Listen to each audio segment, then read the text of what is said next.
तक आपने कोरोना के खतरों के बारे में सैकड़ों बार सुना होगा और पढ़ा भी होगा। आज भी हम आपको आउट ऑफ कंट्रोल कोरोना की हेडलाइन दिखा रहे हैं।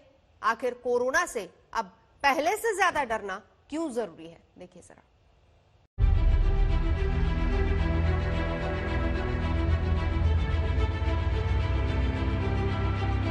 इतनी ज़्यादा पीक आने के बाद भी 100-125 के करीब डेथ्स हो रही हैं। नहीं होनी चाहिए, ये भी ज़्यादा है, इसको कम करेंगे। लेकिन जब आप इतने एडवांस्ड कंट्रीज से कंपेयर करते हो जहाँ पे बुरा हाल हो गया था, मुझे लगता है हमारे डॉक्टर्स ने बहुत शानदार प्रदर्शन किया।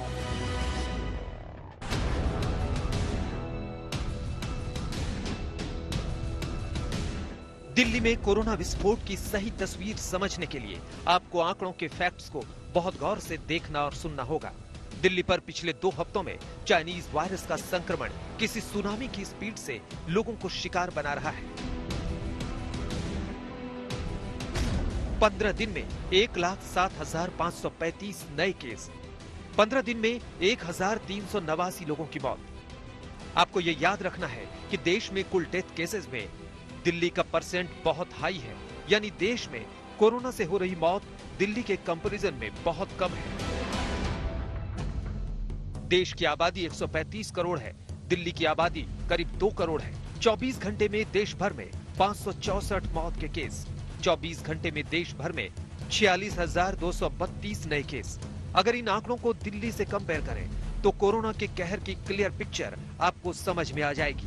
देश में दर्ज हुई कुल डेथ 564 में दिल्ली के 118 मामले हैं, यानी दिल्ली को छोड़कर देश में 446 मौत हुई और सिर्फ दिल्ली में 118 मौत।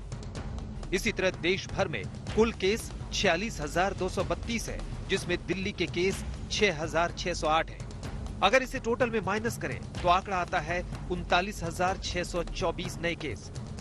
खतरा कितना बड़ा है ये दिल्ली के मुख्यमंत्री अरविंद केजरीवाल समझ रहे हैं और कोरोना के बेकाबू ग्राफ को कंट्रोल करने के लिए एक के बाद एक्शन ले रहे हैं। कोरोना को कंट्रोल करने के लिए केजरीवाल ने कुछ बड़े और कड़े कदम भी उठाए हैं।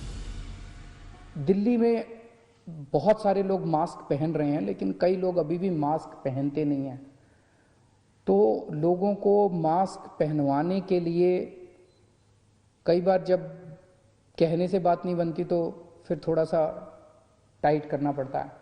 तो फाइन अभी 500 रुपये था, इसको बढ़ा के 2,000 रुपये फाइन किया जा रहा है कि जो मास्क नहीं पहनेगा उसके ऊपर 2,000 रुपये का फाइन लगाया जाएगा।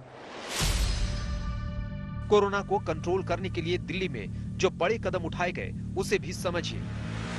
पहला कदम, मास्क नहीं लगाने पर 2,000 का जुर्माना। दूसरा कदम, 90 प्राइवेट अस्पतालों में 60% बेड रिजर्व। तीसरा कदम, MBBS के स्टूडेंट्स की ड्यूटी लगाई गई।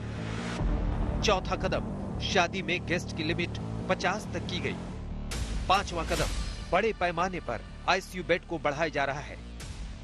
लेकिन क्या दिल्ली में जो कदम केंद्र और केजरीवाल सरकार उठा रही है उसे उठाने में सरकार लेट हो गई? क्या एक्शन की टाइमिंग में हुई मिस्टेक ने दिल्ली को कोरोना का एपिसेंटर बना दिया है? दिसंबर में चाइनीज वायरस के कहर से दिल्ली का हाल क्या होगा? दिल्ली में कोरोना विस्फोट पर एक्सपर्ट की भविष्यवाणी क्या कहती है? दिल्ली के कोरोना कंट्रोल सेंटर से बहुत बड़ी खबर थोड़ी देर में आप देखेंगे। उससे पहले हमारी पड़ताल में कैमरे में जो तस्वीरें कैद हुई हैं, उन तस्वीरों का चौंकाने वाला विश्लेषण देखिए। कोरोना के कई साइड इफेक्ट भी हैं, क्योंकि दिल वालों की दिल्ली कोरोना काल में कई और तरह के संकट से जूझ रही है।